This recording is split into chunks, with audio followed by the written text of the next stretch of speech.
بسم اللہ الرحمن الرحیم۔ حضرت عبداللہ ابن عمر رضی اللہ عنہما سے مروی ہے کہ رسول اللہ صلی اللہ علیہ وسلم نے فرمایا، کتنے ہی پڑوسی اپنے پڑوسی سے چمٹے ہوں گے اور کہہ رہے ہوں گے، اے رب اس سے پوچھ کہ اس نے مجھ سے اپنا دروازہ کیوں بند کر لیا اور اپنا فضل مجھ سے کیوں روک لیا تھا۔ حضرت ابو ہریرہ رضی اللہ عنہ سے مروی ہے کہ رسول اللہ صلی اللہ علیہ وسلم نے فرمایا، اللہ عز و جل فرماتے ہیں، تکبر میری چادر ہے اور عزت میری ازار۔ جس نے ان دونوں میں سے کوئی ایک مجھ سے چھیننے کی کوشش کی، میں اسے جہنم کی آگ میں ڈال دوں گا۔ حضرت ابو ہریرہ رضی اللہ عنہ سے روایت ہے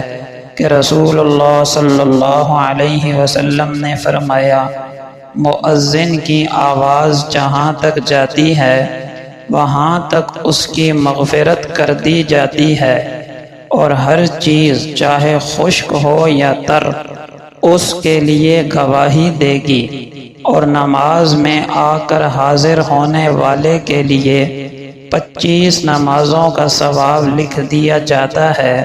اور 2 نمازوں کے درمیان ہونے والے گناہ بخش دیے جاتے ہیں۔ حضرت عبداللہ ابن عمر رضی اللہ عنہما سے روایت ہے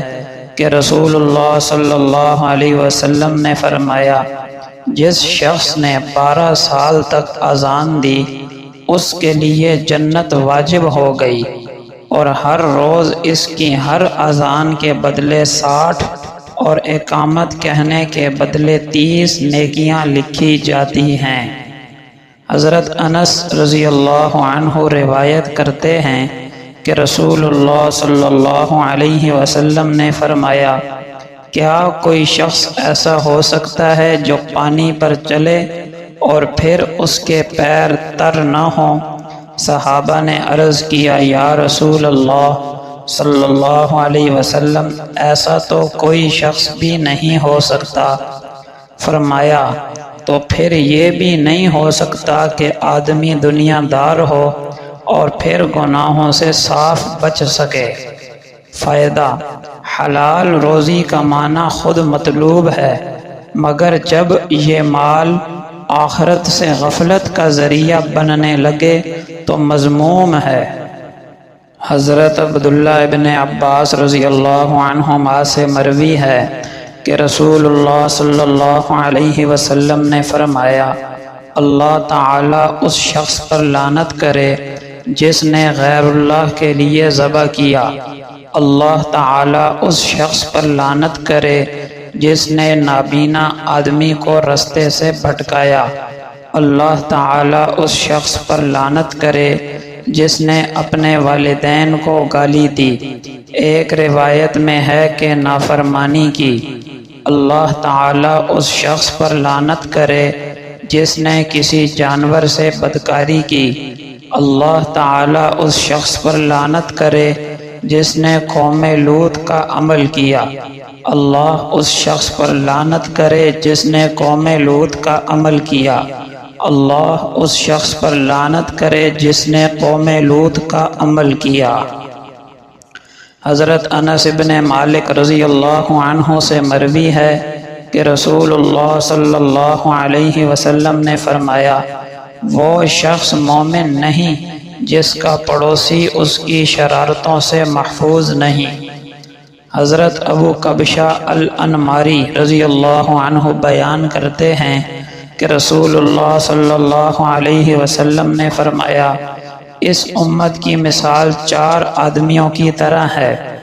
ایک وہ آدمی کہ جسے اللہ تعالیٰ نے مال اور علم دونوں عطا کر رکھے ہیں، اور اپنے مال کو وہ اپنے علم کے مطابق جہاں خرچ کرنے کا حق ہے وہاں خرچ کرتا ہے۔ ایک وہ آدمی کہ جسے اللہ نے علم تو دے رکھا ہے مگر مال نہیں دیا، اور وہ کہتا ہے اگر میرے پاس اس پہلے والے آدمی کی طرح مال بھی ہوتا تو میں اس کی طرح اسے بھی خرچ کرتا، یعنی دین اور نیکی کے کاموں میں۔ رسول اللہ صلی اللہ علیہ وسلم نے فرمایا یہ دونوں آدمی اجر و ثواب میں برابر ہوں گے۔ تیسرا وہ شخص کہ جسے اللہ تعالی نے مال و دولت تو دیا مگر اسے علم عطا نہیں فرمایا، اور وہ اپنے مال میں ناجائز تصرف کرتا ہے اور جہاں خرچ کرنے کا حق ہے وہاں صرف نہیں کرتا۔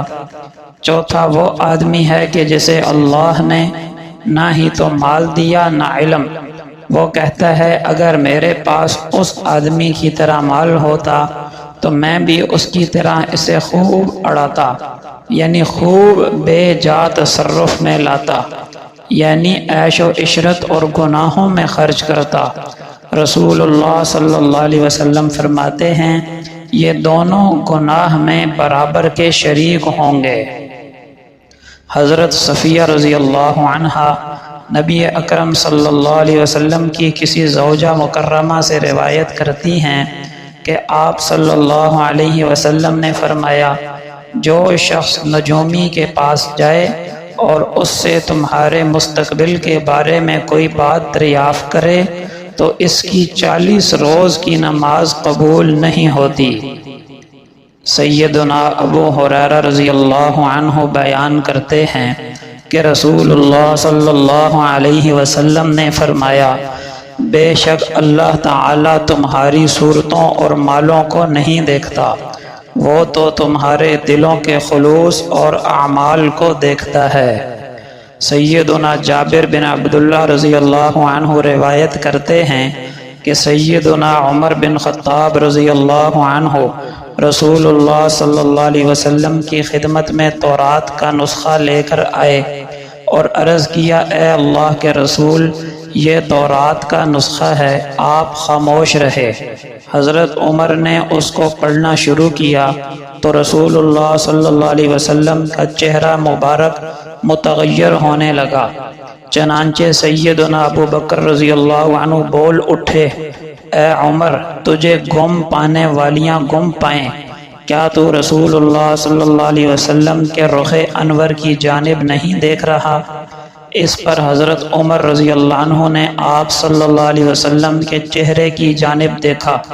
اور پکارا کہ میں اللہ اور اس کے رسول کی ناراضگی سے پناہ طلب کرتا ہوں۔ ہم اللہ کو رب تسلیم کرنے پر راضی ہیں، اسلام کو دین اور محمد صلی اللہ علیہ وسلم کو اللہ کا رسول تسلیم کرتے ہیں۔ آپ صلی اللہ علیہ وسلم نے فرمایا اس ذات کی قسم جس کے قبضہ قدرت میں محمد کی جان ہے، اگر تمہارے سامنے موسیٰ علیہ السلام ظاہر ہو جائیں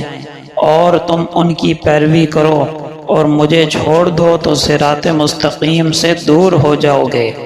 اگر موسیٰ علیہ السلام زندہ ہو جائیں اور میری نبوت کے زمانے کو پا لیں تو یقیناً وہ میری تابعداری کریں گے۔